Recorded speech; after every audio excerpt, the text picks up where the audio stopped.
C'est parti. C'est parti. Bonjour à tous et tous. Bienvenue donc dans ce nouveau webinaire consacré, vous allez le voir, à l'expérience d'une communauté de standards, hein, le standard Calypso dans la billettique et dans les supports de cartes. Et on va s'intéresser en particulier à un outil open source qui a été développé par la communauté et par l'association qui porte le standard. Cet outil, c'est Equipol. C'est un outil donc open source qui est à disposition de tous les industriels et de tous les utilisateurs du standard. On va rentrer plus en détail dans cette expérience avec des regards croisés, puisqu'on a le plaisir ce matin d'intervenir, d'accueillir quatre intervenants qui vont avoir chacun leur propre regard. Pierre Terret de Calypso Network Association, donc, qui est l'association qui supporte le standard, Alain Caffard de la CTS, donc les transports strasbourgeois, et puis Éric Jolin de d'Ormaes, donc un industriel spécialiste de solutions billettiques, et Laurent Bureau de Billettique Service, lui aussi expert en billettique, et donc avec des regards projets complémentaires. Euh, je vais vous laisser vous présenter et vous présenter aussi sous l'angle bien sûr de votre rapport à Calypso, à Keepol, donc finalement à quel titre vous intervenez aussi aujourd'hui. Et puis ensuite, on rentrera un petit peu dans le détail. On aura une première partie hein, qui sera consacrée à déjà expliquer, parce on a des participants qui ne sont pas tous experts de Calypso, euh, ce qu'est Keepol, ce que ça rend comme service aux utilisateurs et surtout la jeunesse, comment c'est né, pourquoi, qui le porte. Donc ça sera la partie introductive avec aussi bien le point de vue de ceux qui l'ont développé, notamment côté Calypso, que ceux qui en ont été les premiers utilisateurs, voire bêta-testeurs. Dans un second temps, on parlera ensemble un peu de l'un des rôles de l'outil autour de comment ça contribue à l'évolution, à la pérennité du standard et même à un meilleur développement du standard, donc l'interaction entre un standard et un outil open source qui vient le supporter. On parlera aussi des barrières à l'adoption de Calypso et de comment Calypso permet de lever, comment Keepol permet de lever un certain nombre de barrières à l'adoption du standard. Donc un regard plus opérationnel, pratique, projet. Euh, et puis on terminera sur voilà, une ouverture, les défis à relever, hein, Keepol est toujours un projet vivant. Donc, c'est quoi, quelles sont les perspectives? Comment aller encore plus loin? Puis aussi, et ce sera aussi le moment des questions de l'échange, dans quelle mesure c'est transposable à d'autres standards dans la mobilité, d'autres standards du numérique, cette interaction entre des outils open source, une communauté et un standard. Voilà un petit peu de programme jusqu'à 10h30. Je vais vous passer la parole. Je ne sais pas qui veut démarrer, peut-être Pierre ou Alain, et puis ensuite, voilà. Tous les quatre, Ben, un petit peu euh, on se votre présente lien d'abord. avec. Oui, voilà, vos présentations Oui. et puis votre lien avec Calypso et Keepol. Alors, toi, Pierre, ça va être assez direct et immédiat, je pense, mais vas-y. Ok. Donc moi je suis Pierre Terret, je fais partie de l'équipe permanente de l'association Calypso Network Association qui gère le standard billettique Calypso. C'est en tout c'est une équipe de 7 personnes et nous sommes trois profils techniques dans l'association. Et je suis à l'origine du développement du projet Keepel, d'où ma présence aujourd'hui. Merci, Pierre. Est-ce que Alain voulait prendre la suite? J'expliquais dans le chat, je crois qu'elle a un problème audio, Ah, donc je ne sais pas alors, s'il est résolu. peut-être que Eric, du coup, tu peux prendre le relais si tu veux bien. Tout à fait. Donc, Éric Jolin. Donc, je suis président de la société Ornaes. Donc, on est une société de services, en fait, en développement logiciel à façon. Et on travaille aux côtés de la CTS depuis 12 ans. Et nous sommes utilisateurs de Keepel depuis 2020. Merci. Et puis, Je vais Laurent. prendre le relais en attendant qu'Alain soit prêt. Donc Laurent Bureau, donc nous on est la société Billettic Service, une petite société d'expertise technique et fonctionnelle sur le métier billettique. On est présent ici aujourd'hui parce qu'on a été les premiers utilisateurs de Keepel. Est-ce que vous m'entendez Euh, maintenant? Merci Oui, Oui, beaucoup. Et voilà. Et ça permet en plus à Alain de réactiver le son. On vous entend. Je suis passé par mon téléphone, hein, donc j'espère que ça passera. C'est très bon. Oui, bonjour. Donc, Alain Coffard, je suis directeur de la transformation numérique à la Compagnie des Transports Strasbourgeois. Donc, on est l'opérateur de tous les transports sur le territoire de l'Eurométropole. Très bien. Merci d'être là ce matin. Ce que je vous propose, c'est de démarrer alors, en te donnant la parole, Pierre, et puis ensuite en faisant réagir, euh, en faisant réagir vous tous sur de qu'est-ce que c'est que Keepel, et c'est de nous expliquer. C'est un sujet complexe pour les initiés, mais aussi pour les non-initiés. Essayer de nous en donner voilà, un petit peu le sens et aussi comment il est né. Et puis on fera réagir les uns les autres qui en avaient été les premiers testeurs ou expérimentateurs pour aussi Ok, voilà, bien comprendre. Vas-y, Pierre. ok. Donc je vais vous expliquer la genèse du projet. Alors attendez, j'ai juste 4 planches à partager avec vous. Ouais, J'espère que je vais tu peux pas faire me le partage tromper. d'écran, pas de problème. Est-ce qu'il... Ah non, c'est... ok, Je te laisse la main. partager. Ouais. Ok, ouvrir les... Oh, putain, c'est pas vrai. Bouton vert au milieu. Excusez-moi. Il me demande mon mot de passe. Je autorise le partage d'écran. Ça va aller Ah, vite, d'accord. modifier. Voilà. Je me suis fait surprendre. Excusez-moi. Il risque de demander de redémarrer l'application, non? Ça va aller. Quitter et rouvrir. Oh putain, c'est pas vrai. Je redémarre tout de suite. Je suis là dans 2 secondes. À tout de suite. Alors, peut-être pendant ce temps-là, est-ce que peut-être de ton côté, soit Laurent ou Alain Cafard pour Strasbourg, explique un petit peu comment vous êtes arrivé sur le sujet Keepel et l'introduire en même temps aussi un petit peu en attendant que Pierre se reconnecte, mais en dire quelques mots. Comment vous définiriez ce qu'est ce logiciel et peut-être aussi rappeler dans les grandes lignes, ce que fait le standard Calypso pour ceux d'entre nous qui connaîtraient pas le standard Calypso. Est-ce que l'un de vous Oui, veut se alors, lancer? donc le standard Calypso, c'est avant tout un standard de carte électronique dont l'utilité principale est la bioéthique, mais pas forcément que.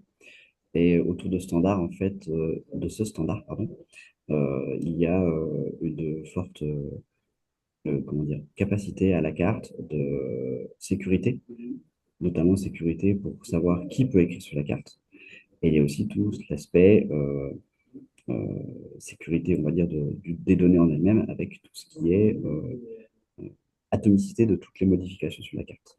Le but étant de pouvoir en fait mettre en main des données utiles euh, billettiques dans les mains de l'utilisateur sur le support euh, via ce standard au départ. Et donc, pour finir, Keeple, c'est une brique logicielle open source qui permet de se brancher à un lecteur de carte puce euh, et de communiquer facilement avec une carte Calypso et d'accéder à toutes les fonctionnalités de la carte. Pierre, je vois que tu es là, je te laisse reprendre la main peut-être. Merci Laurent. Ouais, En fait, merci j'ai compris Laurent. que tu avais présenté ce qu'était, enfin, un J'ai peu Keeple, présenté mais aussi brièvement Calypso. ce J'ai qu'était fait une petite Calypso. Mais interro en attendant que tu Mais reviennes. tu peux aller dans le détail si tu veux, vas-y. non, mais c'est super intéressant parce que ça va me permettre de pouvoir faire le complément. Est-ce que vous voyez, On voit est-ce tout. que vous, Tu as Tout et deux rien du écrans coup, là. mais On voit on les voit deux tout écrans en est... même temps. Ah oui, c'est ce non, que vous voyez plein de fenêtres ouvertes. Vous T'en as voyez plein de qu'une pas seule. le fenêtres. slide. C'est ça. Non, C'est ça. ça n'a pas partagé le bon. Ah, Sinon, tu mets ok. Parce une que fenêtre sur un écran et ça fonctionne. mais c'est ce que j'ai fait. Voilà, Ok. c'est bon. Conception de la Ok. solution Calypso. Donc, comme vous l'avez expliqué, Laurent, Calypso, c'est un standard BIT qui repose sur des cartes à puce et donc il faut communiquer de manière sécurisée avec une carte à puce. Et donc, bon, c'est un standard qui a été, comment dire, qui a démarré en 97. Et donc, au tout début, la mission de l'équipe Calypso était juste de spécifier le produit carte. Et donc, les premières specs étaient permissives. Il n'y avait pas de certification. Lorsque, enfin, selon le produit qui était adopté par un réseau de transport, lorsqu'il fallait renouveler le marché, et bien, dès qu'un opérateur changeait de fournisseur de produits, il y avait des problèmes de compatibilité parce qu'il y avait eu des fonctionnalités qui avaient été adaptées par le fabricant de cartes. Suite à cela, nous avons verrouillé la spécification carte et nous avons mis en place un programme de certification des cartes. Et donc, en espérant que ça résolve nos problèmes d'interopérabilité. Malheureusement, cette fois-ci, les problèmes d'interopérabilité étaient côté terminaux. Nous avions spécifié des cartes. En lisant les spécifications cartes, on comprenait comment implémenter un terminal, mais il y avait de fortes dérivations sur la manière d'implémenter les terminaux pour traiter les cartes Calypso. Et du coup, il y a enfin, des problèmes d'interopérabilité qui étaient rencontrés sur le terrain. Pour contrer cela, nous avons défini des exigences qui doivent être respectées par les terminaux billettiques, prendre correctement en main la solution, mais enfin, ces exigences au final n'ont pas vraiment été prises en compte par les solutions. Et les solutions terminaux ont très peu évolué par rapport au début de la solution, si bien que en 2018, la plupart des solutions, beaucoup de solutions dans le marché avaient une obsolescence fonctionnelle de 15 ans sur les cartes souvent. Et ce qui nous a poussé aussi à devoir gérer la rétrocompatibilité côté carte. C'est-à-dire que chaque fois qu'on a rajouté une nouvelle fonctionnalité dans la carte, eh bien, on devait s'assurer que la carte soit encore fonctionnelle avec un terminal d'il y a 15 ans. Alors que logiquement, ça aurait dû être l'inverse. Ça devrait être aux terminaux d'assurer la rétrocompatibilité pour toutes les solutions de cartes billettiques. Et donc, c'est ce qui nous a conduit à imaginer le fait de proposer une implémentation de référence. Euh, une implémentation de référence pour traiter les cartes Calypso sur les terminaux. Et donc, qui dit implémentation de référence, nous sommes partis sur une solution open source. Alors, nous avions des objectifs ambitieux. La carte à puce, enfin, la carte à puce, c'était des développements assez compliqués en général parce que on va dire que les premières solutions de terminaux ont plutôt été conçues par des électroniciens plutôt que par des comment dire développeurs logiciels. Et donc il y avait comment dire la plupart des solutions existantes du marché reposaient sur des interfaces très bas niveau. Et donc on voulait ouvrir vraiment le marché de Calypso et permettre des développements de solutions terminaux à tout développeur, pas forcément à des experts de la carte à puce. Donc c'est pour ça que notre principal objectif était d'offrir une API très haut niveau aux développeurs d'applications qui fassent abstraction vraiment des protocoles carte à puce. Euh, nous visions aussi une solution qui soit compatible avec tous les types de solutions de lecteurs carte à puce du marché et qui puisse être optimisée pour tous les types d'architecture, aussi bien de l'embarqué que des architectures distribuées. La plupart des solutions de terminaux billettiques ont été conçues pour l'embarqué. Et en fait, dès qu'on passait sur du distribué, il y avait des problèmes d'optimisation liés à la latence des échanges réseau. Et donc, souvent, les solutions n'étaient pas optimisées pour les gestions de cartes à distance. Nous, nous voulions rattraper tout le retard et donc intégrer toutes les fonctionnalités Calypso et le tout en respectant les exigences terminaux. Et sinon, bien sûr, nous avions l'objectif de proposer une solution ouverte et donc à travers un projet open source. Nous avons dû relever pas mal de défis lorsque nous avons initié le projet. D'abord, un projet open source est très exigeant. C'est pas un projet qu'on fait que pour soi. C'est un projet qu'on fait pour toute une communauté de développeurs.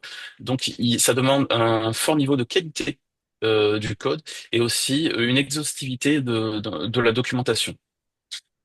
Juste une précision, pour ce projet, nous voulions vraiment apporter un gage d'ouverture à ce projet. Et du coup, Eclipse, en fait, s'appelle Eclipse Keep- le projet Keeple, en fait, s'appelle Eclipse Keeple parce qu'il est hébergé au sein de la fondation Eclipse, donc qui est une fondation dont le rôle est d'héberger des projets open source et comment dire, qui permet de garantir que la solution respecte la propriété intellectuelle et que la gouvernance du projet est réellement ouverte. Donc, via la fondation Eclipse, un projet est géré par les contributeurs. Tout nouveau contributeur peut prendre part à l'orientation du projet. Un autre défi était que nous adressions plusieurs communautés de développeurs. Euh, la principale, donc les développeurs d'applications bioéthiques, qui sont vraiment les utilisateurs du middleware, mais nous devions aussi proposer une solution facile pour permettre l'intégration de matériel sans avoir à connaître tous les rouages de la solution.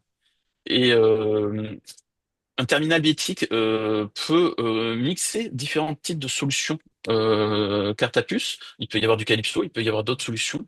Et donc, il fallait que la solution ne soit pas verrouillée sur Calypso, qu'elle puisse être étendue à d'autres solutions bioéthiques. Donc, il fallait que la solution s'adresse aussi à, comment dire, à des développeurs d'extension pour rajouter des fonctionnalités sur le middleware Keeple. Et sinon, le principal défi, c'est la gestion de l'évolutivité et, euh, et de la maintenance. Et donc, c'est l'objet de notre réunion aujourd'hui. Les défis relevés par Keeple, ce que nous avons fait, c'est que nous avons dissocié les API et les guides de développement pour chaque catégorie de développeurs. De plus, les API utilisateurs ont été extraites du projet et elles ont été poussées dans un autre projet open source qui s'appelle Eclipse Keeple. Ça a permis d'apporter deux gros avantages. Du coup, les applications développées sur les applications billettiques développées sur ces API ne sont plus liées à la solution de middleware Keeple. Et donc, on permet aussi une portabilité de ces applications avec potentiellement d'autres implémentations alternatives de middleware implémentant ces interfaces utilisateurs. Et l'autre avantage, c'est que du coup, ça va nous permettre de proposer un programme de certification des terminaux pour vérifier le respect des exigences indépendamment de la solution de middleware. Le, le plus gros défi à relever a été vraiment la gestion de l'évolutivité. Et donc, pour vous donner un exemple, euh, beaucoup de solutions sur le marché, en général, étaient architecturées de manière extérieure avec un seul ou deux composants visibles pour gérer la couche lecteur ou la couche Calypso. Lorsque nous avons démarré le projet Keeple, nous avions architecturé le projet en 6 composants, mais qui étaient versionnés de manière globale, car ils étaient hébergés dans un seul dépôt. Et cette solution présentait encore trop de dépendances et il nous fallait un délai de 1 an pour pouvoir proposer toute nouvelle évolution. Et donc, nous avons refactorisé le projet il y a 3 ans. Et aujourd'hui, le middleware Keeple est découpé en 27 composants qui sont isolés dans des dépôts séparés, ce qui nous permet de gérer de manière isolée pour chaque composant le versionning. Et du coup, grâce à cela, grâce à ce découpage, à la suppression des dépendances et à une gestion des cycles de vie séparés pour chaque composant, maintenant nous sommes capables de pousser une évolution sur le projet dans un délai inférieur à 1 semaine. Voilà. Et donc, pour vous donner un ordre d'idée, aujourd'hui, si je prends juste l'implémentation Java de Keeple, Au niveau de CNA, c'est une équipe de 2 développeurs à mi-temps qui travaillent dessus. Et ben, nous sommes quand même capables de proposer à peu près 80 évolutions de composants par an. Voilà, avec cette petite équipe. Donc voilà pour l'introduction au projet. Merci Pierre. Je pense qu'il va y avoir aussi des réactions sur les différents points que tu as évoqués. Peut-être Eric et Laurent, notamment, expliquez-vous comment vous êtes arrivés dans l'usage de Keeple, dans quel contexte, avec qui, pourquoi faire. Chacun votre tour, évidemment, vous avez des contextes différents, mais qu'est-ce qui fait que vous êtes retrouvés à être utilisateur de Keeple? Et ça veut dire quoi d'ailleurs pour vous être utilisateur de Keeple concrètement? Oui, je dis bien. Est-ce qu'il y en a un qui veut démarrer? Il y a pas de... Peut-être Eric, si tu veux, comme tu as le micro ouvert. Ça marche. Eh ben, en fait, ça résume, ben, ça va bien résumer ce que Pierre exposait.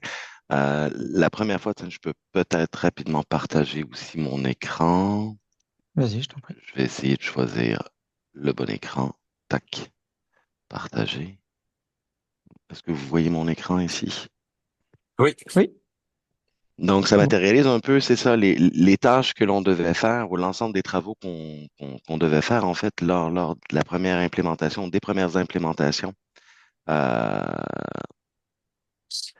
et on voit que effectivement, il fallait donc ben, gérer tout le cycle de vie, en fait, des cartes SIM. Donc, ça, c'est l'avant qui peut là. La génération manuelle des commandes APDU, très, très bon niveau. On a eu besoin de l'assistance de Pierre pour comprendre ce qu'il fallait faire. Il fallait gérer les sessions, les différents formats de cartes. Donc, techniquement, c'était un niveau de complexité assez important. Et donc, du coup, je ne sais pas si c'est la bonne slide. Oui, tout à fait. Donc, du coup, on s'est essayé, on va dire ça comme ça, de manière euh, sur un périmètre plus réduit. Donc, on a implémenté en fait Keeple la première fois sur un outil, c'est rigolo, mais c'était un outil de destruction de cartes. Donc, ça nous a permis de d'éprouver le middleware, la solution. Ensuite, on a été amené à, je sais, j'ai un périmètre fonctionnel ici. Donc, on a été amené à le généraliser en fait sur beaucoup des composants du système d'information utilisé avec la CTS ou de la CTS, pardon. Donc, sur les middleware des points de vente, sur les API en fait du système de rechargement Badgeo. Badgeo qui est le nom de la carte de la CTS ou de l'Eurométropole de Strasbourg. On utilise Keeple aussi dans l'agence, dans la boutique physique de la CTS. Et donc, encore et toujours, en fait, sur l'outil de destruction de cartes. Donc, pour nous, ça a été une réelle simplification quelque part. Ça nous a permis de s'abstraire, en fait, de toute la complexité de l'interprétation du standard Calypso. Ça nous permet de nous concentrer sur le développement de nouvelles fonctionnalités sans avoir à gérer effectivement le très, très bon niveau comme l'exposait Pierre juste avant, tout en bénéficiant aussi des mises à jour qui sont faites par la communauté qui font évoluer les solutions. Et donc, ça va beaucoup plus vite et on peut se concentrer sur la valeur ajoutée qu'on produit en fait sur les solutions logicielles biétiques. Je passe la main Ouais, à Laurent. ouais, merci Eric Il pour faut cette juste que intro. je trouve comment arrêter le C'est en haut de partage. l'écran, tu as un petit bouton Non. rouge qui s'affiche Tac, pour tac, tac, arrêter. tac, tac. Attendez-moi 30 secondes. Un petit Donc, bouton tu peux nous rouge. laisser le slide. Ah, je n'utilise pas Zoom très souvent. Ah, oui, arrêtez le partage. Merci. Voilà. Hop. Hein. Et notamment, Laurent, si tu veux aussi parler de cet aspect contribution qu'a évoqué Eric, dans quelle mesure ça joue un rôle aussi à vos yeux, le fait qu'il y ait des contributions sur un outil de ce Tout à type-là, fait. enfin, comment ça marche? Alors, déjà, pour remettre un petit peu de contexte, en fait, donc nous, au départ, en fait, on a été, euh, de par, on va dire, le fondateur de Biotic Service, qui est quelqu'un de très proche de Calypso, on a été contacté à un moment pour justement expérimenter avec Keeple, parce qu'on avait aussi des besoins de terminaux qui avaient besoin de pouvoir traiter du Calypso. Et donc, on s'est retrouvé assez rapidement dans la boucle avec Pierre pour découvrir les toutes premières versions de Keeple et puis remonter sur des sujets d'interface. C'est cet aspect justement contribution, c'est que l'intérêt de l'open source, c'est que si il y a une interface qui ne convient pas ou qui ne fait pas forcément exactement ce qu'on veut, ben on peut le faire savoir, on peut le dire. et arriver ensemble à une solution qui convient à peu près à tout le monde. Euh, donc, c'est vrai que nous, on a utilisé Keeple assez rapidement, tout en pouvant faire remonter des petits problèmes qu'il y en avait, pas souvent, il faut l'admettre, et des petits détails en plus quand on avait besoin d'un petit bout d'interface, ou juste ne serait-ce que savoir quelles allaient être les nouvelles évolutions. Euh, Et la voilà. particularité, si j'ai bien compris, Laurent, c'est que vous avez, puisque vous êtes aussi des experts du standard, vous avez précédemment, enfin avant Keeple, quelque part, vous aviez déjà vos propres Alors, implémentations, au moins dans certains contextes, et du coup, vous avez les deux qui ont coexisté, et vous avez fait des choix en la matière, y compris en termes de choix de Keeple. Est-ce que tu peux nous expliquer un petit peu la logique derrière c'est vrai que on avait la capacité de nous faire notre pile billettique Hmm. intégralement, y compris la partie Calypso. Euh, mais enfin, on a choisi de s'appuyer sur Keeple déjà parce que c'était une solution qui nous intéressait. On savait aussi qu'on avait la capacité enfin, de la faire évoluer si besoin. Et que sur les technologies utilisées dans les terminaux, plutôt que d'avoir à tout réécrire ce qu'on avait déjà sur certaines autres technologies, c'était plus intéressant pour nous d'utiliser Keeple. Ça permet de démarrer plus rapidement parce qu'effectivement, comme l'a expliqué Pierre, c'est des API qui sont plus haut niveau que si on communiquait directement avec la carte via les APDU, donc les commandes cartes, qui sont des chaînes d'octets qu'il faut savoir décoder, qu'il faut savoir utiliser. Ça, c'est une connaissance qu'on a, qu'on sait faire, mais on n'est pas obligé de s'imposer ça non plus quand on a un outil comme Keeple. Quand on a un outil comme Keeple où on crée un objet et on dit je veux lire telle partie de la carte, c'est quand même plus sympa et plus pratique que de monter soi-même ces trames de lecture à la carte et de les décoder. D'accord, très clair. Euh, Est-ce que Alain Cafard voulait peut-être réagir? Ça va faire une transition, à mon avis, vers la partie suivante, qui est la question, voilà, quand on voit à Strasbourg, vous êtes concerné, est-ce que vous avez demandé explicitement dans un cahier des charges d'utiliser Keeple ou c'est plutôt quelque chose qui a été amené du coup, par votre fournisseur? Et comment vous voyez la question de l'interopérabilité qui est au cœur du standard Calypso et aussi de Keeple? Puisque j'ai cru comprendre que la particularité de Strasbourg, c'est d'avoir aussi fait un choix en la matière, d'avoir à la fois plusieurs fournisseurs, plusieurs systèmes qui doivent cohabiter, donc d'avoir de l'interopérabilité un petit peu par conception et par choix. Est-ce que vous voulez nous expliquer un petit peu l'approche que vous avez à Strasbourg sur le Ouais. sujet? Alors, ce que vous avez dit, c'est important parce que on a une particularité à Strasbourg, c'est que dès le début de la billettique, donc en 2001, on a décidé de ne pas être dépendant d'un fournisseur. Donc d'avoir un système qui était ouvert et qui pouvait accueillir en son sein différents industriels.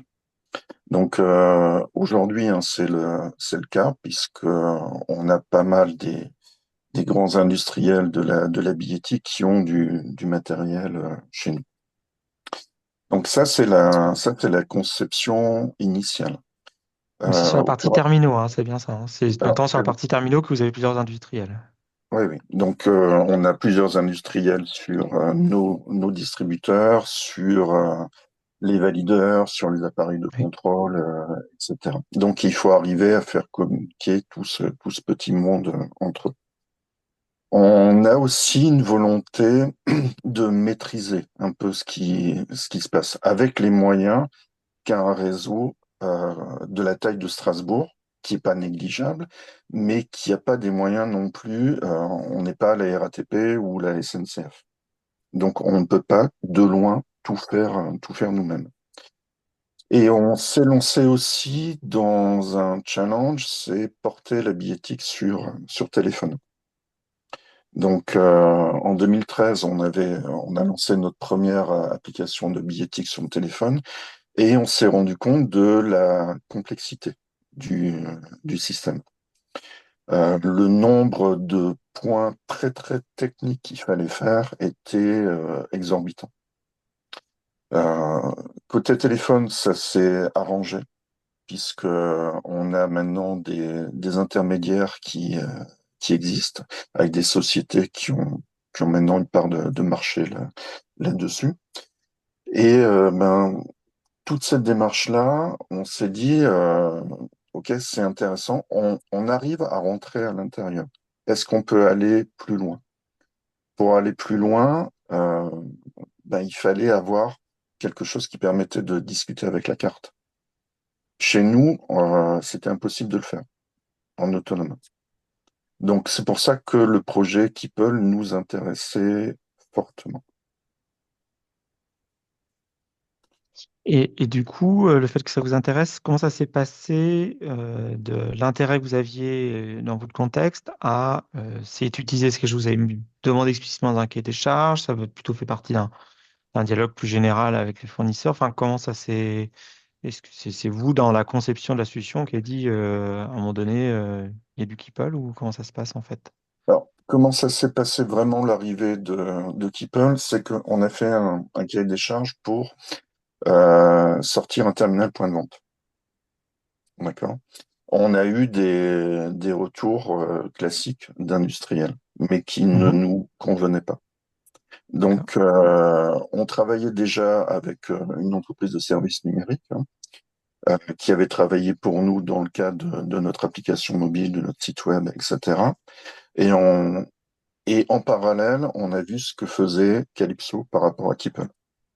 Donc, on leur a dit, est-ce que ça vous tente d'y aller? Et c'est comme ça qu'on est parti sur Keeple et sur donc avec, comme disait Eric, un premier démonstrateur qui était quelque chose d'assez simple sur un outil de destruction de cartes.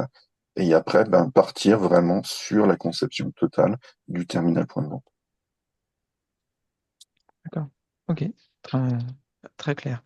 Euh, Euh, Juste une oui, question. bien Excuse-moi. sûr. En fait, Alain, tu disais que donc la CTS avait fait le choix très tôt d'être multifournisseur. Donc, par exemple, donc tu as plusieurs fournisseurs de valideurs.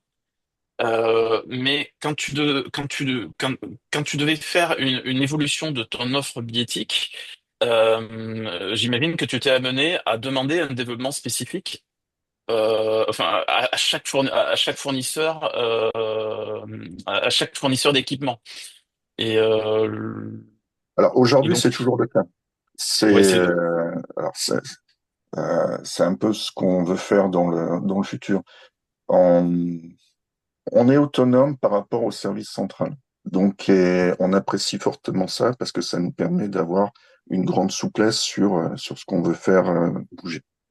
Et aussi, quand on a besoin d'acheter du nouveau matériel, de faire jouer la concurrence. Et ce qu'on a fait déjà plusieurs fois. Par contre, pour l'instant, on est toujours coincé sur le logiciel qui est sur chaque équipement. Donc, une de nos réflexions là qu'on a actuellement, c'est est-ce qu'on va aller un cran plus loin et faire un peu ce que fait la SNCF ou la RATP, avoir de grosses parties de leur logiciel qui maîtrisent eux, qui est poussé sur les différents équipements des industriels. Donc, on n'y est pas encore là-dessus. On tourne autour. Tout ce qui est appli mobile, là maintenant, on est totalement indépendant. La partie terminal point de vente, on est indépendant. Alors, on utilise quand même des industriels, puisque là-dessus, on utilise un logiciel de caisse et un système de caisse qui est vendu sur le commerce, dans le grand public, hein. C'est un logiciel qui est utilisé dans des épiceries, des boulangeries, etc. Par contre, toute la partie billettique, maintenant, c'est la nôtre qui est poussée là-dessus. D'accord. Très clair. Euh, pour poursuivre dans cette idée d'interopérabilité, je voudrais qu'on revienne un petit peu sur, euh, tu l'as évoqué dans ton introduction, Pierre, qu'il y avait cet enjeu au-delà du le jeu standard seul ne suffisait pas à garantir l'interopérabilité et que quelque part, le fait d'avoir une implémentation de référence, ça pouvait y contribuer. Tu as aussi évoqué des questions de dette technologique finalement au niveau des terminaux. Est-ce qu'on peut un petit peu revenir sur ce sujet les uns les autres? Comment vous voyez cette problématique de dette technologique, de besoin de faire évoluer le standard? Pierre, tu as expliqué qu'en fait, À un moment donné, c'était la spécification carte, donc la spécification Calypso qui était obligée de s'adapter et d'assurer la rétrocompatibilité plutôt que le contraire, plutôt que l'implémentation logicielle, si j'ai bien compris du moins. Oui. Et c'était Comment même, est-ce que ça a changé aujourd'hui, voilà, et comment Keepel permet de résoudre ça, dans quelle ben, mesure en tout cas? disons que même lorsqu'on proposait une comment dire une évolution de la spécification carte, on était toujours freiné par la capacité des équipements à supporter cette évolution. Donc il y a comment dire euh, pour certaines évolutions, par exemple, nous n'avons pas forcément fait les choix les plus optimums. Par exemple, pour support, il y a une technologie où on émule une carte sur un téléphone mobile dépourvue de puce sécurisée. On appelle ça la solution HCE, Host Card Emulation. Mhm. On n'a pas, nous n'avons pas conçu cette solution de manière optimale pour être simple, fiable sécurisé nativement euh, pour les environnements mobiles. Nous l'avons conçu avant tout pour s'intégrer avec le parc actuel de Intelligent. terminaux. Et donc on est freiné. Nous étions jusqu'à maintenant freinés dans les évolutions puisqu'on devait assurer cette rétrocompatibilité. Maintenant, le fait d'avoir Keeple, eh bien, ça peut nous ouvrir des perspectives pour le futur. On peut se dire, non, mais bon, enfin, pour vous donner un exemple, la spécification carte, en gros, elle gagne 50 à 60 pages à chaque itération. Donc au début, on avait une spécification qui faisait 50 pages, aujourd'hui, elle en fait plus de 300. Et c'est même devenu un cauchemar pour la certification de la carte, parce que on doit s'assurer que toutes les combinaisons possibles, tel mode de génération 2 doit combiner avec telle option de génération 3 puissent fonctionner ensemble. Donc la certification carte est devenue aussi très compliquée. Et donc on espère dans le futur pouvoir simplifier la solution pour pouvoir proposer des évolutions cartes qui ne nécessiteront plus de la responsabilité de gérer 20 ans de rétrocompatibilité sur les terminaux, ou potentiellement d'offrir de nouvelles solutions qui seront, par exemple, optimisées pour le mobile sans avoir vraiment en bénéficiant des mécanismes natifs de sécurité du mobile pour être plus performant. Donc ça nous ouvre des perspectives pour le futur. Voilà.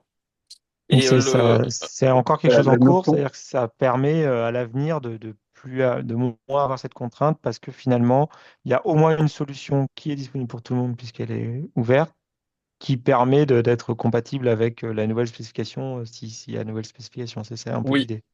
et comme disait Laurent, le fait que les applications bioéthiques soient développées sur des API haut niveau, ben, ça nous permet potentiellement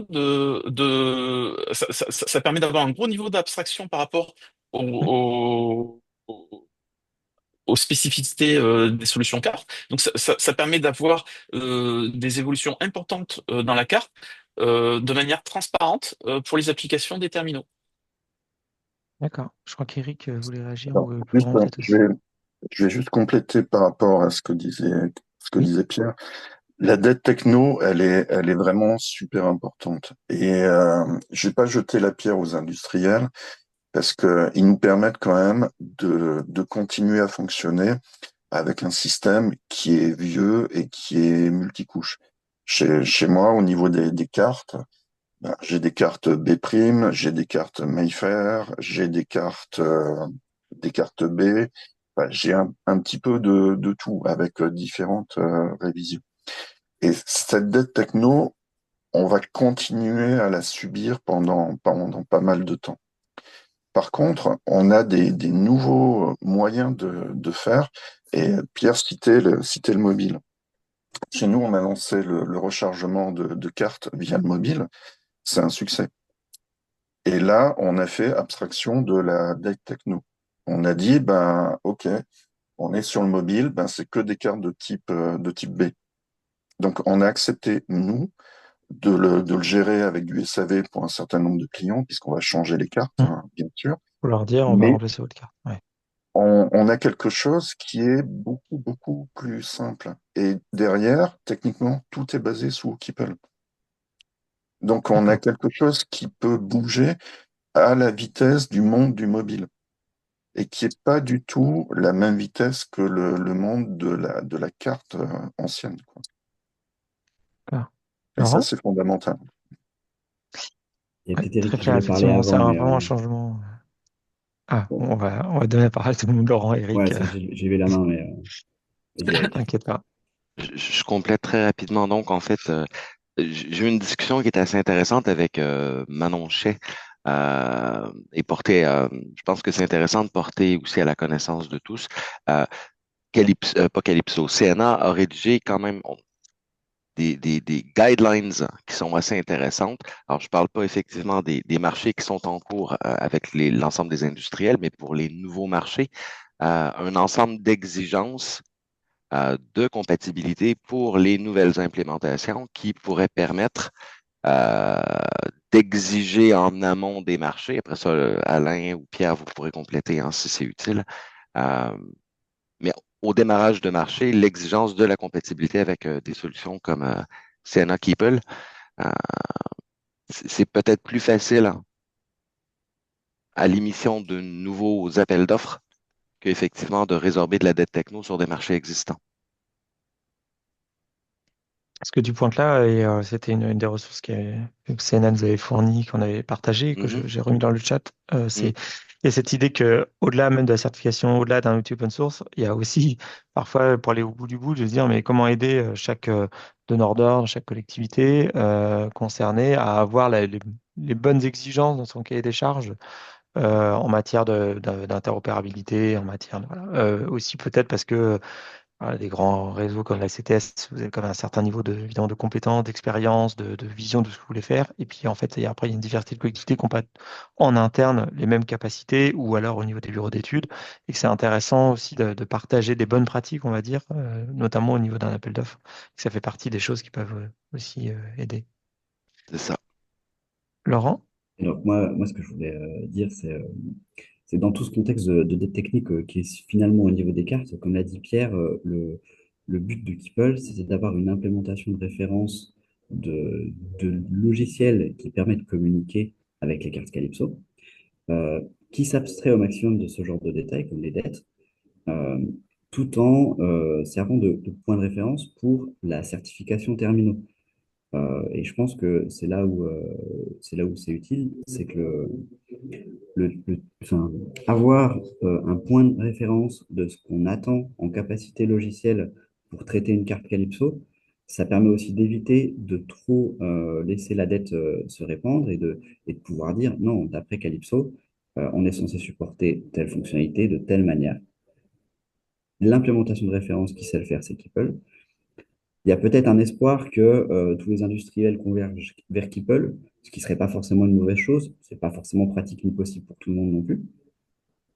Et l'idée, c'est que vu que c'est un outil open source, c'est commun. Et c'est quelque chose que j'ai pu noter ces derniers temps en parlant de Keeple dans divers contextes. C'est que l'aspect commun open source de Keeple, il s'aligne très bien avec l'aspect commun open standard qu'est Calypso. Euh, Calypso est né d'un besoin d'interopérabilité au niveau des cartes euh, c'est une, comment dire, c'est une spécification qui a été montée par des industriels et des autorités qui avaient besoin de s'assurer de la compatibilité au niveau des cartes. Et Keeple, finalement, va juste le niveau un petit peu au-dessus de qu'est-ce qui communique avec les cartes. Et donc, l'association de Keeple et de cette certification terminaux, c'est ça qui va permettre de résorber peu à peu la dette, finalement. Que les gens utilisent Keeple ou non. Donc, il y a ce côté un peu émulation quelque part et de voilà, poil à gratter, en toi, aiguillon que peut jouer en fait l'implémentation de référence en disant bah, déjà, un, c'est possible et un, c'est déjà existant et disponible.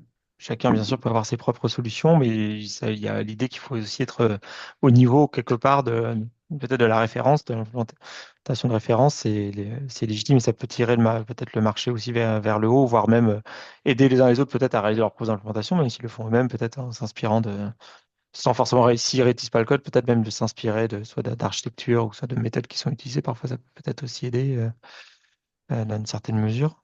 Donc, ça, c'est un bon point. Est-ce que on peut, puisque vous avez tous pointé cet aspect open source et même le lien entre open source et un open standard comme Calypso, est-ce qu'on peut revenir un tout petit peu sur comment ça fonctionne en tant que produit open source? Alors, vous avez évoqué la fondation Eclipse, donc qui apporte des garanties en termes voilà, de gouvernance, de processus, voire de qualité. Est-ce que vous pouvez les uns les autres expliquer un peu dans le détail comment ça se passe, soit de contribuer, c'est quoi les différentes formes de contribution, de la plus simple à peut-être la plus évoluée?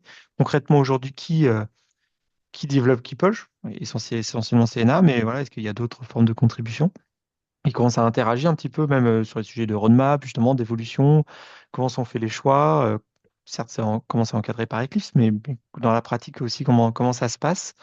Les priorités voilà, de développeurs à mi-temps, c'est-à-dire qu'il y a certainement enfin, des choix qui doivent être faits dans telle nouvelle fonctionnalité. Comment ces choix se font? Comment les besoins sont identifiés, partagés dans la communauté? Voilà, comment ça se passe aujourd'hui dans la pratique des uns et des autres? Comment vous le vivez? Je commence. Vas-y, je t'en prie. Juste au préalable, juste une petite explication sur la licence open source. Oui, merci. Les API utilisateurs qui sont dans le projet Eclipse Keepo ont été publiés en licence MIT. Donc c'est une licence open source qui est très permissive et qui en gros qui n'offre pas de contraintes sur les solutions l'implémentant. Ça peut être des solutions open source ou propriétaires. Il y a aucune contrainte sur les donc du coup sur les solutions de middleware qui implémenteraient les API Keepo. Le projet Keeple, lui, il est publié sous licence Eclipse Public version 2. Donc comment dire, c'est une licence open source qui apporte beaucoup de flexibilité sur les usages. Donc c'est-à-dire qu'on Hmm. peut intégrer les composants Keeple dans toute solution ouverte ou Solution fermée. commerciale. Oui. Euh, en gros, ce qui est comment dire, ce qui est géré par la licence Eclipse Keeple, c'est que on ne comment dire, si un utilisateur modifie un composant de Keeple, il ne peut plus dire que c'est un composant Keeple s'il ne publie pas la modification qu'il a effectuée. Donc ça permet de protéger, enfin La voilà, marque et la cohérence d'ensemble, quoi. C'est ça un petit peu. voilà, Voilà. ça permet de garantir la cohérence de la solution. Voilà. Donc ça Donc, c'est si par pour exemple, je fais une modification pour répondre à mes propres besoins, parce que c'est un logiciel open source, donc je peux le faire, enfin, la licence me le permet, mais par contre, je ne dois plus appeler ça Keeple en tant que tel, quoi. bah Si j'ai fait un tu peux import plus dire pour qu'elle mes besoins repose. personnels. Voilà, tu peux plus dire qu'elle repose sur Hmm, un, hmm, comment dire, sur le middleware Keeple si cette évolution hmm. n'est pas rendue publique. Donc, c'est Euh, l'usage de la marque Keeple en un sens, enfin, de la marque du projet aussi qui est en oui, jeu là-dedans pour voilà, justement une notion de clarté. Tout le monde, je crois que Laurent, d'ailleurs, tu avais une expérience où parfois vous êtes amené à faire vos propres adaptations pour répondre à des besoins spécifiques projet ou sur Attends, des plus anciennes. Ah, juste une oui. précision, comment dire, euh, comme je l'ai expliqué tout à l'heure, Keeple offre des API pour proposer des extensions. Et donc là, Mm. les extensions, elles sont des composants qui ne font pas partie du projet. Et donc, et il y a Chacun besoin d'extensions. la maîtrise. Oui. C'est ce que j'expliquais, l'intégration matérielle ou la conception d'une architecture distribuée. Donc il y a des possibilités d'extension qui sont permises par Keeple. Mais voilà, c'est vraiment le moteur interne du middleware qui, lui, est protégé Tout à par la fait. marque Keeple. Voilà. Oui. Excuse-moi, Laurent. Il n'y a pas de problème. Ben oui, donc, comme tout logiciel open source, si on a besoin de quelque chose, en fait, on peut se débrouiller. Il n'y a jamais de limite de ce côté. Nous, on avait un petit problème sur une version très antérieure de Keeple à un moment parce qu'on avait le malheur d'être un petit peu en retard sur les versions qui avaient été publiées par Pierre. Euh, on s'est assuré que la petite correction dont on avait besoin été faites dans les versions récentes, mais en attendant qu'on puisse passer sur cette version récente, ben, nous, on a tiré les sources du composant qui nous intéressait, on a fait la petite correction dont on avait besoin, et on a travaillé avec notre bout de composant finalement, puisqu'à ce stade, c'était plus vraiment Keeple, officiellement d'après la licence, et ça nous a permis de continuer de travailler tranquillement. C'est Ça, ça. c'est Ouais, pas une limitation, effectivement. tout à fait. Et quelles sont les autres formes de contribution? Donc, enfin, il y a des possibilités effectivement, de se réapproprier le code en fonction des besoins ou parfois faire des Ben, petites modifications. Mais qu'est-ce qui fait vivre aujourd'hui, qui fait vivre la communauté? Enfin, aujourd'hui, si on va sur les dépôts, qui est actif, sous quelle forme? Ça veut dire quoi être actif? C'est pas forcément que contribuer au code, parce que ce que j'en comprends, c'est que c'est comme côté CNA que les principales contributions au code sont faites, mais est-ce qu'il y a comme des exemples soit de contribution au code ou de participation à identifier les évolutions nécessaires? Comment qui le fait aujourd'hui? ça, en fait, ce dont a besoin un projet open source, c'est des retours, du feedback. Donc, le premier point de contribution, c'est un petit peu absurde de le dire, mais finalement, c'est juste d'utiliser Keeple. Juste s'y mettre, c'est s'y essayer, c'est permettre de pouvoir faire du retour. Et le retour, ça peut être tout et n'importe quoi. Enfin, Pierre me corrigera peut-être si besoin, mais moi, personnellement, je suis d'avis que le moindre ticket sur un composant, que ce soit pour poser une question, que ce soit pour suggérer quelque chose ou identifier un problème, euh, ce retour, il a toujours une grande valeur. Il n'y a pas forcément besoin de dédier un développeur à connaître tous les détails de Keeple et pouvoir faire ses modifications lui-même si besoin. Il n'y a pas forcément ce besoin-là. Être utilisateur de l'API et faire un retour sur le ticket quand on en a besoin, ça apporte beaucoup de valeur dans un projet open source. On ne s'en rend pas forcément compte quand on est dans un monde fermé, quand on fait ses développements pour son entreprise, où on a forcément du retour parce qu'il y a quelqu'un qui l'utilise, parce que c'est déployé sur le terrain et des choses comme ça. Mais quand on fait de l'open source, si personne ne nous dit ce qui se passe quand on l'utilise, ben, on ne sait pas, on ne peut pas savoir. Euh, donc, je vais peut-être laisser la main à Pierre, puisque c'est quand même lui Oui, qui gère tout ça derrière, non, mais mais pour moi, la valeur Ouais. Et du puis après, il y retour, a elle est Alain aussi qui incroyable. Et puis faudra Alain, si tu intervenir. veux parler, Ouais. pardon. c'est juste ce que tu dis. De toute façon, c'est d'ailleurs la, la grosse part des contributions externes sont justement des retours en fait sur comment dire sur les dépôts sur les dépôts du projet. Il y a un formulaire qui permet à toute personne de la communauté de faire un retour public sur le composant. Donc, soit alerter éventuellement alerter d'un bug ou poser une question sur une évolution. Ça peut être toutes sortes de retours. Euh, donc comment dire, c'est d'ailleurs l'essentiel des contributions extérieures au projet. Ensuite, comment dire, sur chaque dépôt, nous avons un guide qui explique comment contribuer activement à un projet. Donc, je disais, comment dire, rien que le fait de mettre un ticket, c'est un retour important. On n'a pas forcément les moyens d'apporter une correction, donc c'est déjà une première étape. Mais sinon, on offre aussi les accès pour permettre à toute personne de la communauté de proposer une correction. Et si je me souviens bien, je pense que Laurent a déjà poussé une petite correction sur un composant. Voilà. Oui, j'ai ouvert des tickets, j'ai même dû faire au moins une PR. Oui, t'en as fait une ou deux, je crois. Bravo. Voilà, dans mes souvenirs. D'accord. Alain Cafard? Oui, je pense. Alors, nous, on se positionne comme client final. Et Oui. comme client final, on a aussi quand même des responsabilités là-dedans. Une des responsabilités, c'est de s'assurer que notre prestataire utilise Keeple correctement. Parce que comme Pierre l'a expliqué, c'est que c'est de l'open source, donc on peut faire pas mal de choses avec. Et si jamais on ne le maîtrise pas, il peut y avoir des dérives.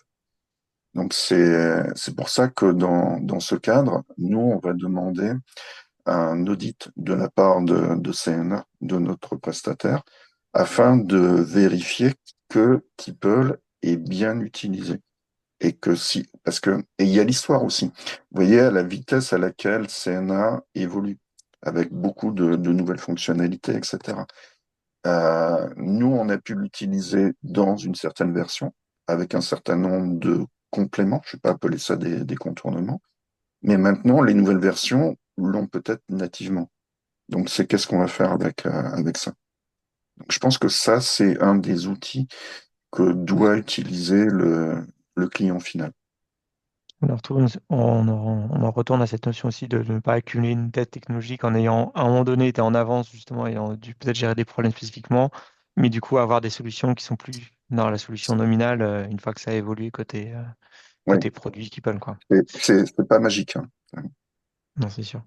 C'est sûr. Et en l'occurrence, le prestataire dont on parle, c'est Eric ou c'est sur ce sujet-là spécifique qui implémente Keeple? Ou c'est... Enfin, est-ce que c'est Là, Hermès qui est en c'est charge de Hermès. ça? Oui, Ou c'est... Ouais. c'est Hermès qui est en charge de ça. Vous êtes serein côté Hermès sur ce thème-là? Comment vous gérez ce genre de Alors, problématique en fait, on n'est pas de du tout sur. compris Ce qui est pratique, c'est que on n'est pas sur un audit destructeur. Oui, bien Donc, sûr.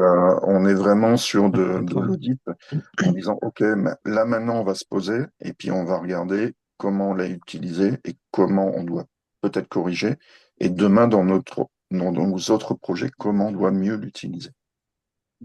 bien sûr. Mais le client final a quand même une importance, enfin, une responsabilité là-dessus. Est-ce qu'aussi, Je- en tant que client final, vous êtes amené, enfin, vous discutez, je pense, avec du coup CNA sur enfin, justement, sur les besoins clients, on parlait un peu d'évolution de roadmap, j'aimerais qu'on aille sur ce terrain-là.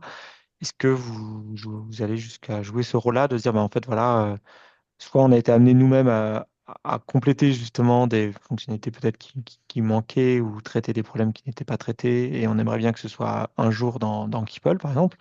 Ou alors exprimer des besoins plus larges? Est-ce que c'est des choses que vous êtes amené à faire? Est-ce que c'est facile? C'est peut-être pas simple d'ailleurs. En termes de client final, on est quand même assez impliqué hein, dans Hmm, la vie de ok. CNA parce que c'est le début.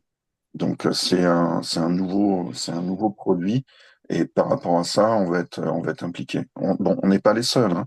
Il y a des grands acteurs comme la RATP, comme la SNCF qui sont impliqués à l'intérieur. Oui, On va être aussi force de proposition. On a un sujet là avec le ticket sans contact et ce qu'on appelle le BSC. Euh, Keeple, initialement, était que dans le monde Calypso. Donc là, ce qu'on a demandé à CNA, c'est dans une volonté de migration du BSC vers le ticket sans contact, ben, comment, avec Keeple, arriver à lire aussi du BSC. Et là, CNA a des réponses. d'accord. Et du coup, ce qui oblige potentiellement CNA à sortir de sa mission initiale, qui est, on va dire, centrée sur Calypso. Euh, Bah, Comment ça se gère, en- ce genre- ou au en- contraire, vous trouvez la continuité non, en fait, il y a une continuité. Si vous voulez, nous, déjà, le projet Keeple, enfin, au début, c'était pas la vocation de CNA, hein, de proposer une implémentation de terminaux. Hmm, Euh, comment dire, notre retour sur investissement, en fait, c'est le fait que Keeple soit un facilitateur à l'adoption de la solution Calypso. Si je prends le projet de billets sans contact évoqué par Alain, comme je disais, le middleware Keeple peut aussi être étendu.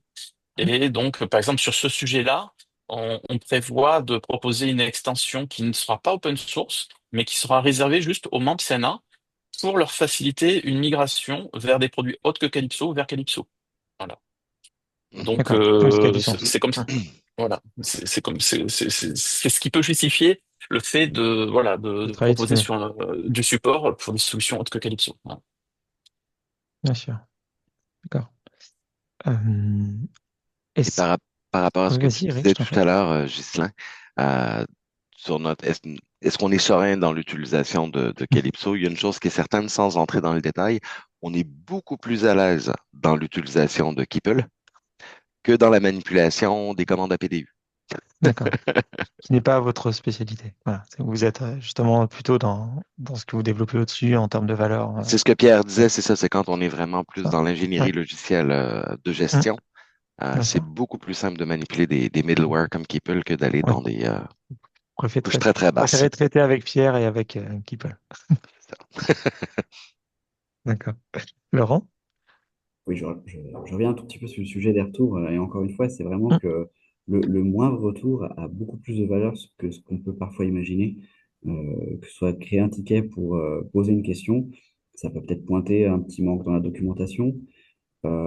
Créer un ticket parce qu'on a un comportement qu'on n'attend pas, ça peut pointer qu'il y a soit une erreur, soit que justement, encore une fois, l'API n'est pas assez explicite sur son comportement. C'est parfois Pardon, c'est le l'aspect produit. indirect et en fait a énormément de valeur. Donc c'est pour moi le meilleur, enfin, le meilleur moyen de participer à Keeple, c'est juste commencer à utiliser, puis dès qu'on a quelque chose, dès quelque chose qui bloque, qui coince ou une question, créer un ticket. Et en fait, ça apporte toujours de la valeur. C'est- Oui, très clair.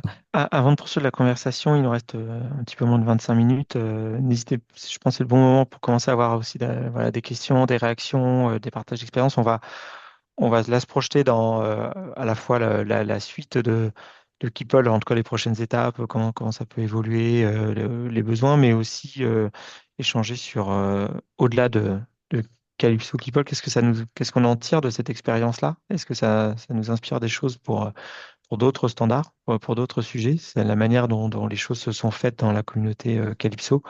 Donc, n'hésitez pas soit à lever la main directement, soit à intervenir dans le chat avec des questions, des réactions. Et pendant ce temps-là, je vais vous redonner la parole à tous les quatre en attendant les réactions, mais notamment sur aujourd'hui, comment vous voyez les évolutions du projet Keeple, enfin, qu'est-ce qui est peut-être déjà prévu? Est-ce qu'il y a toujours deux développeurs à mi-temps qui continuent de travailler dessus en 2025? C'est quoi les sujets qui se présentent? Et peut-être revenir, moi j'aimerais qu'on revienne sur comment se font les choix. Il y a une gouvernance dans Sénat, je pense qu'il y a un facteur aussi de réassurance pour tous ceux qui utilisent Keeple. Est-ce que du coup, si j'imagine, c'est la gouvernance de Sénat qui participe aux grandes orientations du produit Keeple, comment ça se passe concrètement? Et Bah, aujourd'hui, qu'est-ce qui est sur la table, du coup, à titre toute façon, d'exemple? la gouvernance de Sénat, comment dire, euh, prend les décisions sur tous les investissements de développement Logique, technique, tout à fait. Keeple ou autre. Ou autre. Donc, voilà, Keeple est géré comme les autres actions du projet. Comment dire, la cible principale, c'était de rattraper, de pouvoir gérer toutes les fonctionnalités des produits Calypso existants. Et donc c'est un objectif que nous avons réussi à remplir au mois d'avril dernier. Donc, quel sera le futur? Quel sera le futur? Le futur, ça va être de suivre les prochaines évolutions de la solution Calypso. Et donc, par exemple, il y a un nouveau module de sécurité qu'on appelle OpenSAM qui devrait sortir en 2025. Et donc, on va accompagner cette évolution et la solution Keeple est déjà architecturée pour intégrer facilement cette prochaine évolution. Donc, il y a l'accompagnement des futures évolutions de Calypso. Et sinon, nos prochaines évolutions, enfin, ça va être la capacité à peut-être proposer, là c'est un peu extérieur à Keeple, mais c'est connexe, la capacité à proposer une certification des exigences terminaux euh, pour les solutions basées sur les API utilisées par Keeple. Alors, il s'agit pas seulement enfin, comment dire, de tester les briques logicielles Keeple. Ça va être aussi de tester la bonne intégration. Surtout pour la partie lecteur qui nécessite des adaptations, comment dire, des fabricants de terminaux via la conception de plugins pour interfacer les lecteurs avec le middleware Keeple. Donc, nous allons essayer de proposer voilà des garanties de bonne intégration et de bon fonctionnement de la solution. Donc ça, c'est le, le, le deuxième type d'évolution, on va dire, connexe au projet Keeple. Et sinon, le troisième type, c'est potentiellement le fait de proposer des extensions de Keeple qui rendent service à la communauté des membres de Senna. Et donc, il y a l'exemple soulevé par Alain avec une extension, par exemple, pour traiter les billets sans contact. Mais enfin, voilà, nous avons d'autres pistes intéressantes, comme par exemple proposer une extension pour gérer la solution Uplink, en gros, qui est qui est une implémentation particulière de la solution Calypso. D'accord, merci. Alain aussi, vous voulez réagir? Oui, en précisant par qui est dirigé CNA. Euh, CNA est dirigé par un conseil. Alors, il y a toute une équipe technique dont Pierre fait partie, mais derrière, il y a un conseil d'administration. Et dans ce conseil d'administration qui intervient quand même très fortement dans les orientations des différents développements, ce sont des opérateurs de réseau et des collectivités. Donc, Calypso a toujours été conçu pour essayer d'ouvrir la concurrence et d'ouvrir les possibilités. Donc, de rendre des choses possibles pour justement ces différents acteurs. Et je pense que ça, c'est très, très important. Et ça donne aussi une légitimité à pourquoi c'est CNA qui fait du Keeple. Et Laurent, tu m'avais évoqué quand on préparait le fait que, enfin, en tant que fournisseur de solutions, ça avait du sens pour vous qu'il y ait des garanties institutionnelles. Enfin, que à la fois c'est un logiciel open source, mais c'est pas non plus on va dire un side project de quelqu'un dans un coin de bonne volonté qui peut-être n'aura pas de pérennité. Enfin, le fait que ce soit adossé à une Oui, communauté structurée, c'est quelque chose.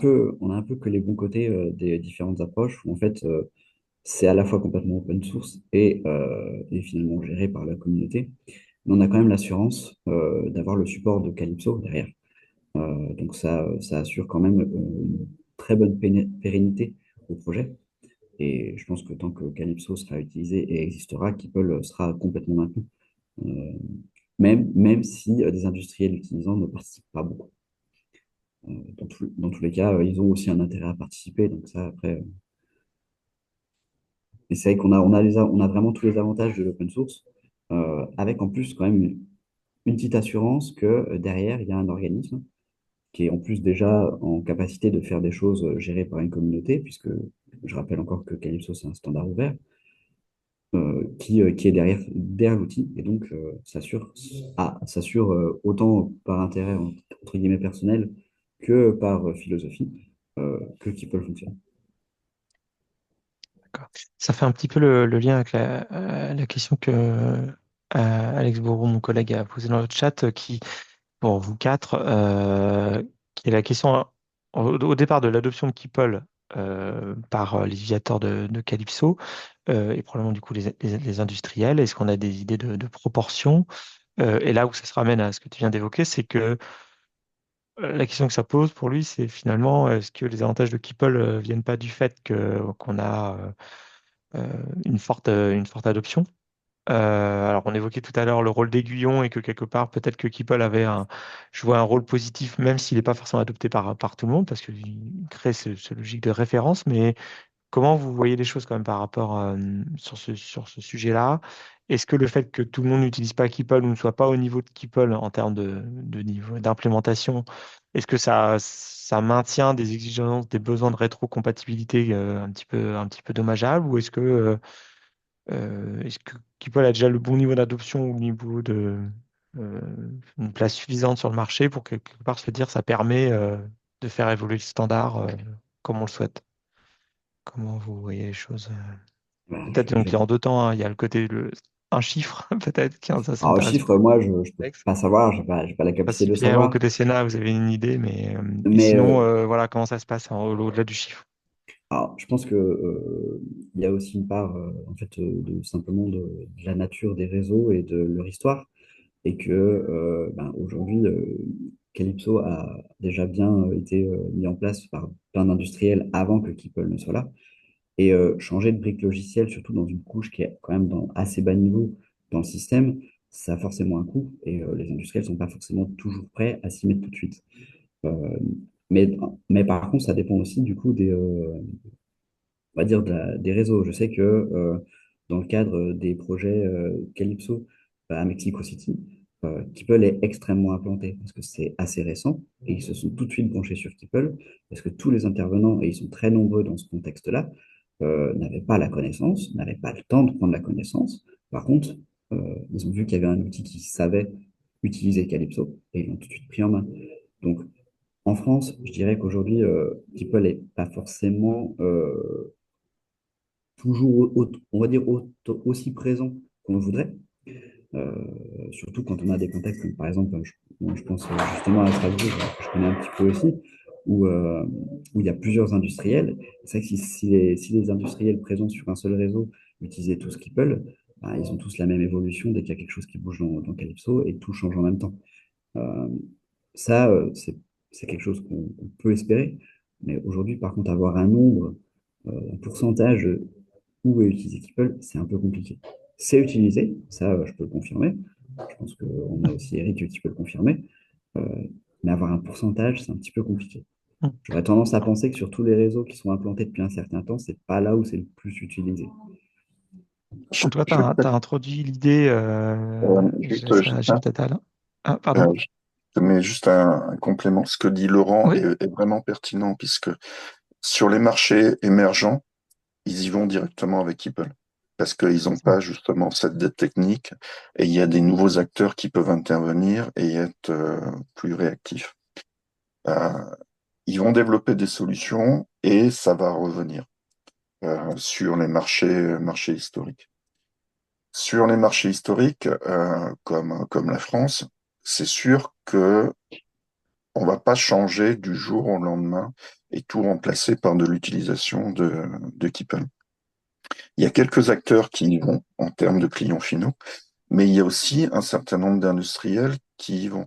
Donc là, on voit Matawan qui va l'utiliser. Euh, Nous, on bosse dans le Il monde l'utilise de la... déjà, hein.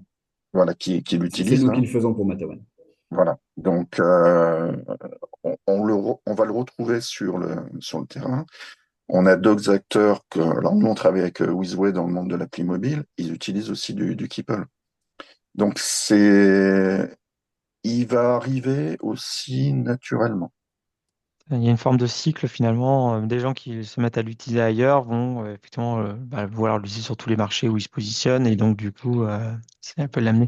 Et Ouais. je trouve que l'exemple de Mexique aussi, il est très intéressant aussi il a introduit cette notion surtout pour un standard open qui n'est pas forcément une norme qui s'impose à plus ou moins à tout le monde. Il y a quelque part une forme de concurrence parfois entre standards, et donc il y a cette idée que un bon standard, c'est pas seulement une bonne spec technique peut-être, mais c'est aussi celui qui a le bon écosystème à tout niveau. Alors il y a la certification des cartes, mais il y a aussi du coup l'implémentation. Ça peut devenir un argument pour que Mexico, par exemple, adopte ce standard-là plutôt qu'une autre approche, de dire, mais en fait, les gens que vous allez faire bosser, les industriels, même s'ils connaissent pas le standard, c'est pas si grave que ça jusqu'à un certain point, parce qu'on fournit un middleware et qu'il est gratuit, qu'il est bien documenté, et que vous allez pouvoir vous en servir, et ça peut faire partie des arguments, quoi.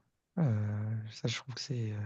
Alors, je vois qu'il y a Laurent et Eric qui veulent compléter. J'ai vu Alex lever la main brièvement. Je C'est sais pas si Alex en tu voulais premier, puis compléter après après. Eric. Je sais pas si tu es toujours là. Je vois pas tout le monde en même temps. Ouais, ouais, je suis Alex, tu là. voulais. Vas-y, Je préciser ta voulais, question ou la ouais. compléter. Non, non, merci pour la réponse. Je voulais pas monopoliser la parole quand j'ai vu que tout le monde levait la main. C'est pour ça que l'air baissé, mais bon. Maintenant, j'ai la parole, donc je continue.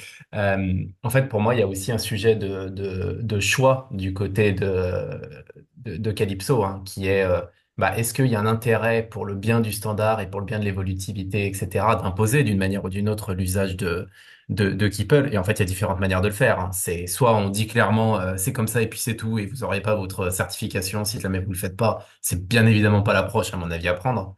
Mais il y a aussi le fait de l'imposition via des manières indirectes.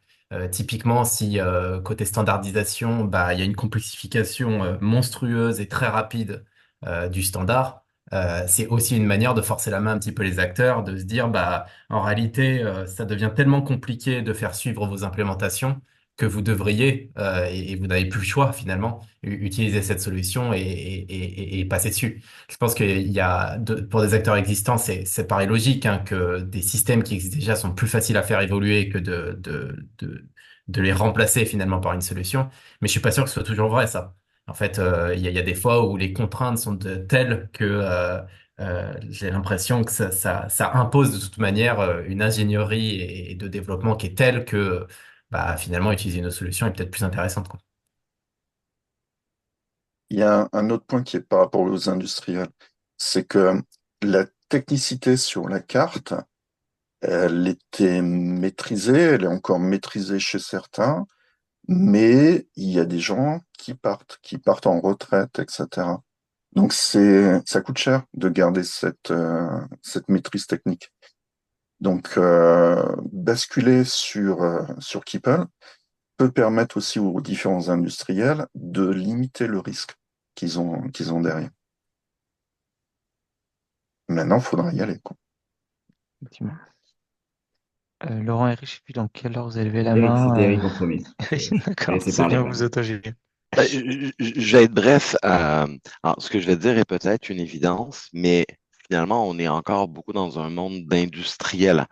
Euh, et de ma petite expérience, le propre des industriels hein, qui démarrent des solutions, en fait, c'est souvent de créer des choses en écosystème fermé. On a plein d'exemples. On a plein d'exemples, ne serait-ce que les connectiques de téléphone, avant que des protocoles standards généralisés émergent.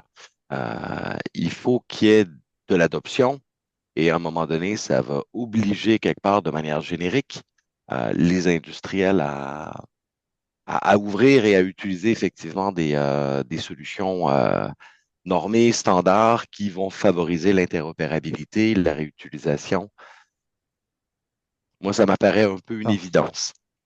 Et tu parles aussi enfin, dans votre positionnement, je ne sais pas si tu l'as rappelé, mais vous êtes avant tout, vous, dans le logiciel. Vous n'êtes pas forcément des experts de la bioéthique, même si c'est un domaine sur lequel vous travaillez régulièrement. Ah, C'est un domaine parmi d'autres. Je veux dire, pour vous, vous êtes beaucoup. C'est pas vous qui avez écrit le standard Calypso quelque part en tant qu'expert. Enfin, voilà, vous êtes tout à fait. plutôt en bout de chaîne à développer des applications basées là-dessus. On est Euh, devenus des c'est ça. experts en bioéthique, mais à Ah, l'origine, effectivement, c'était pas, c'était pas voulu. c'est ça. Laurent, puis ensuite Pierre.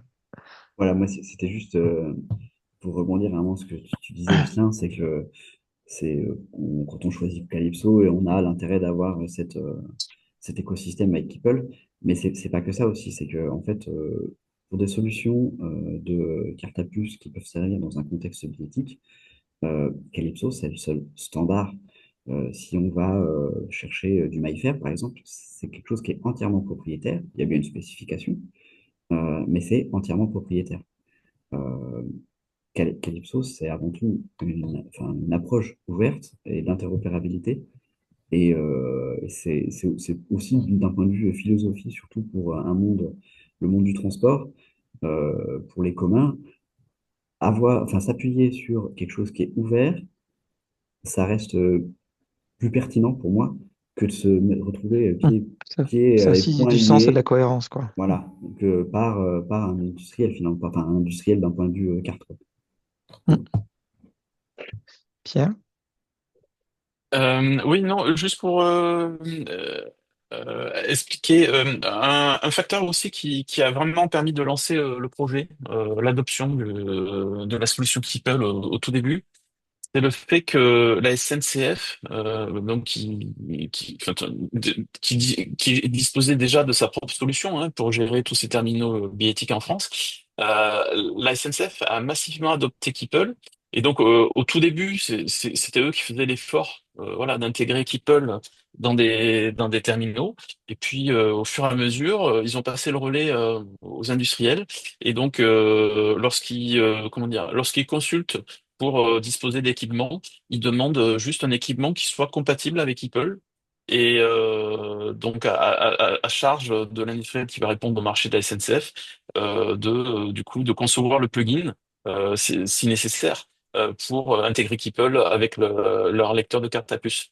Et donc ça a D'accord. été ça a vraiment été un accélérateur de l'adoption de Keeple parce que c'est un projet qui était sur une très grande échelle.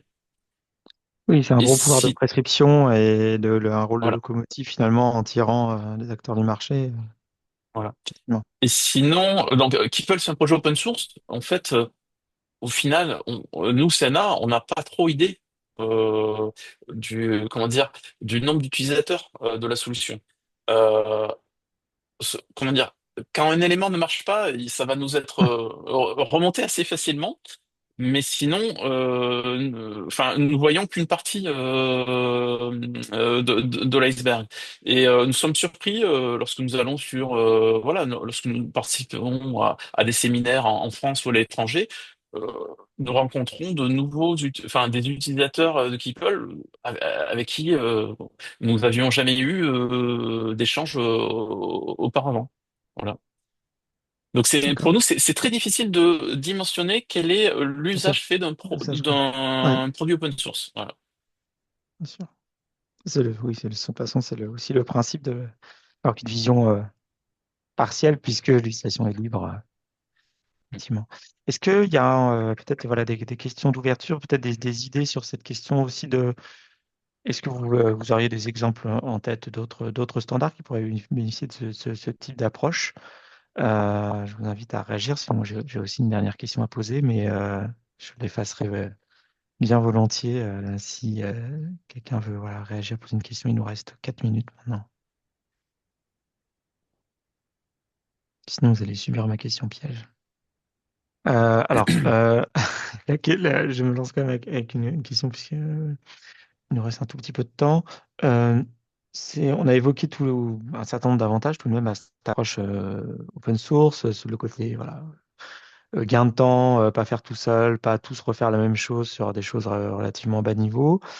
D'un autre côté, est-ce que vu d'un industriel justement, ou enfin, on va dire de tout acteur qui développe une solution qui se base sur le middleware, il n'y a pas un risque de dépendance? C'est-à-dire que oui, il y a des garanties apportées sur la pérennité, c'est effectivement une communauté et une institution qui le supporte, mais est-ce que finalement, si je fais évoluer mon produit et que je dépends trop de Keeple en tant que middleware, justement, bah, je dépends un peu de ses choix d'architecture, de ses choix, même peut-être de son niveau de performance, de ses évolutions au cours du temps, que je ne maîtrise pas entièrement. Alors oui, en théorie, j'ai toujours la possibilité de faire les choses moi-même. C'est vrai que c'est un produit open source, mais ça a forcément ses limites, puisque du coup, je joue avec les règles de ce produit-là. Et est-ce qu'il y a des acteurs pour qui potentiellement, c'est pas forcément l'idée de les nommer, mais est-ce qu'il y a des types d'acteurs où on perçoit bien que c'est potentiellement compliqué, de par leur métier, de par le type de produit qu'ils ont, de se reposer sur un composant externe open source comme celui-ci? Parce que voilà, j'ai en tête dans d'autres projets, dans d'autres contextes, que parfois, pour certains acteurs, être dépendant d'une brique ouverte peut être perçu comme étant justement une source de dépendance, de perte d'autonomie, parfois stratégique, c'est un grand mot, mais au moins sur leur produit, sur un plan produit. Est-ce que c'est quelque chose que vous avez déjà ressenti, que vous percevez, ou pas vraiment, parce qu'on est vraiment sur un bon sujet et qu'en fait, il n'y a pas de raison de se sentir dépendant, Pierre? Bah, chacun peut d'ailleurs peut réagir sur cette question ou un mot de la fin, puisque Vas-y, Pierre. Je, je compléterai juste ta question. En fait, je vais pas répondre à ta question, je vais la compléter. Tu dis, voilà, pour un industriel, il y a un risque de on va terminer à dépendance 11 heures. à une interface ouverte, par exemple. Mais aujourd'hui, il y avait aussi le risque de dépendance à une solution fermée. Comment dire, il y a pas mal de réseaux où, comment dire, le premier industriel qui proposait une solution, le premier intégrateur billettique, en gros, imposait une solution particulière et un fabricant de terminal qui souhaitait s'intégrer au réseau devait adopter forcément les interfaces propriétaires émises par le premier intégrateur. Donc, ça existe aussi voilà, pour des Bien solutions sûr, propriétaires. il vaut mieux être dépendant de quelque chose d'ouvert que de quelque chose de fermé. C'est ça un petit peu l'idée quand même. Oui. Et hier, on a plus la main. Laurent, Eric, et puis bien Ah, sûr Alain, je vous inviterai à conclure aussi. il y a peu de risques Il y a peu de risques. Déjà parce que le découpage de Keeple est extrêmement modulaire. Et en fait, c'est vrai qu'il y a une partie qui est vraiment, vraiment pour moi, enfin, on peut qualifier de middleware, qui sert à s'abstraire du lecteur sur lequel on va communiquer. Euh, le principe d'un middleware, c'est finalement une dépendance pour essayer de s'abstraire de toutes les autres dépendances en dessous. Euh, donc, c'est pas forcément la plus risquée en soi.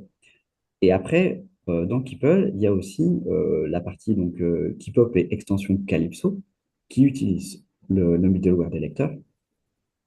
Et ça, par exemple, si un industriel a plus confiance dans sa logique qu'il a instaurée pour traiter du Calypso, rien ne l'empêche de juste utiliser la partie middleware et de pas s'appuyer sur la Et, partie et- Calypso de et Keeple. de garder sa propre compétence, ouais, C'est un s'il le choix que je souhaite. ferais pas personnellement, Mais c'est possible. mais c'est possible.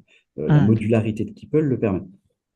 Bah, c'est ce qu'on peut voir On là voit. sur Ouais, le partage, justement. Il y a tout cet aspect corps qui va gérer plutôt, on va dire, le fonctionnel de Keeple et le fonctionnement plutôt de Keeple, et puis, les lecteurs, un petit peu après plus ces bas d'ailleurs, extensions. voilà. Mais il y a Après, surtout on un trouve toutes les moment, extensions. il y a voilà, la Card Solution Extensions, il y a la Calypso Card Lib. Ça, si quelqu'un veut pas l'utiliser, veut s'appuyer Il sur peut faire autre autrement. chose, veut Hmm. faire autrement, bon, c'est des choix. Ouais. Dans l'ensemble, Keeple offre pas mal de choix. Et après, moi, ce que je vois, c'est ce qu'on a déjà évoqué. Le plus grand risque dans l'intégration de Keeple, ben, c'est simplement de devoir se refaire un code Le coup existant d'entrée, autour. le fait de... Le coût Oui, d'entrée, il n'est pas forcément c'est ça, négligeable non plus. bien Ça, sûr. c'est une réalité quoi, de toute intégration, de tout code dans une Oui, base de code existant. très bien. Je vois qu'il est 31, donc il faut absolument que Eric et Alain puissent justement conclure ou répondre, compléter dans les minutes qui viennent, idéalement, pour libérer tout le monde. Eric. Alors moi, je voulais simplement conclure en citant mon associé qui m'exposait et qui me disait ce matin, qui peut le plus, peut le moins. Bien joué. Voilà. Belle conclusion. Alors, moi, sur les dépendances, il n'y a personne qui se pose la question aujourd'hui d'être dépendant à Oracle ou SQL Server, etc. Donc, tant que Keeple reste vraiment sur sa brique technique dans son périmètre, je pense qu'il y a très peu de risques. Le risque principal de ce projet-là, c'est que comme ça marche, on veuille attraper plein de choses autour et que ça devienne trop gros. Mais Eh ben, je crois actuellement, que c'est... j'en vois peu. Et comme le fait que ça soit avec Eclipse, il y a beaucoup de choses qui font que ça rassure. Eh ben, chacun d'entre vous a fait une très belle conclusion. Je je pense qu'il est l'heure maintenant de conclure. Comme d'habitude, hein, vous aurez pour tous les inscrits les différentes ressources qui ont été partagées. Enfin, voilà, il y a un petit résumé qui va vous être renvoyé par email avec le lien de la vidéo. Des liens comme des ressources comme évidemment le dépôt pour ceux qui ont envie d'aller plus loin. Ce qu'on peut simplement en dire, moi, ce sera mon mot de conclusion, c'est que je ne prétends pas avoir lu toute la documentation, loin s'en faut. Mais en tout cas, la belle structure et, et vraiment la richesse de la documentation qui est fournie, enfin, voilà, donne confiance aussi au-delà des garanties institutionnelles. Et on a vraiment l'impression d'un projet qui vit et qui a des utilisateurs. Donc, ça fait plaisir à voir. Et j'espère que ça va inspirer surtout d'autres démarches. Encore une fois, il y a plein de standards actifs, mais qui ont besoin de ce type d'approche aussi. Et j'espère qu'on aura l'occasion de le faire en 2025-2026 sur d'autres sujets. Merci à vous toutes et tous. Merci d'avoir pris le temps ce matin. Merci pour le partage des ressources dans le chat et on vous remet tout ça dans un mail récapitulatif. Mais Merci, je vous au souhaite une revoir. bonne journée. Au revoir. Merci à Bonne vous. journée à Merci beaucoup, tous. au revoir. Merci à Au tous les revoir. quatre. Au revoir. Au revoir. Au revoir.